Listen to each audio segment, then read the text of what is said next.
ગાંધીનગરથી ગાંધીનગરની સિવિલ હોસ્પિટલમાં ઉંદરોનો ત્રાસ વધ્યો છે।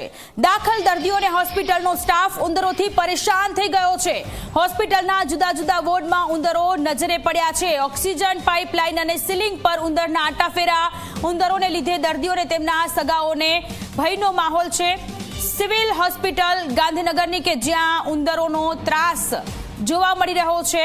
હોસ્પિટલમાં સારવાર માટે આવતા દર્દીઓ, તેમના પરિવારજનો અને હોસ્પિટલના સ્ટાફને પણ આ ઉંદરોને કારણે પરેશાની ભોગવવી પડી રહી છે। ઉંદરોના લીધે દર્દીઓને તેમના સગાઓમાં ભયનો માહોલ જોવા મળી રહ્યો છે।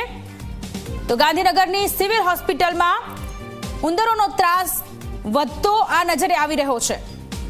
સંવાદદાતા દુર્ગેશ ફોન લાઈન પર જોડાયેલા છે। દુર્ગેશ, ગાંધીનગરની સિવિલ હોસ્પિટલમાં ઉંદરોના ત્રાસને કારણે સારવાર માટે આવતા દર્દીઓ, તેમના પરિવારજનો, હોસ્પિટલ સ્ટાફને પણ મુશ્કેલી પડી રહી છે। શા માટે આ જે સમસ્યા આવી છે તેનું નિરાકરણ નથી થતું?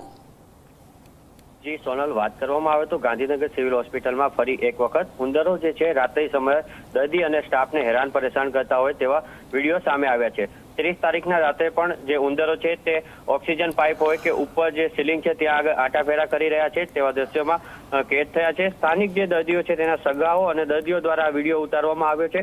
ખાસ કરીને અગાઉ પણ સિવિલ હોસ્પિટલમાં ઉંદરને કારણે જે છે રાત્રિ સમયે એક દર્દીની આંખ કોતરવામાં આવી હોય તેવી ઘટના પહેલા પણ બની ચૂકી છે। ત્યારે ફરી એક વખત આ સિવિલ હોસ્પિટલોમાં ઉંદર દેખાવાને કારણે દર્દી અને જે સ્ટાફ છે તેમાં પરેશાની જોવા મળી રહી છે। ઉંદરોને હટાવવા માટે અગાઉ પણ પગલાં લેવામાં આવ્યા હતા, પરંતુ ફરી આ વખત ઉંદરો દેખાવા મળી રહ્યા છે। ત્યારે સ્થાનિકો જે દર્દીઓ છે તેઓની માંગ છે કે આ ઉંદરો અને ત્યાં આગળ જે ગંદકી છે તે દૂર કરવામાં આવે, જેના કારણે ઉંદરોની જે સંખ્યા છે તે ઘટે।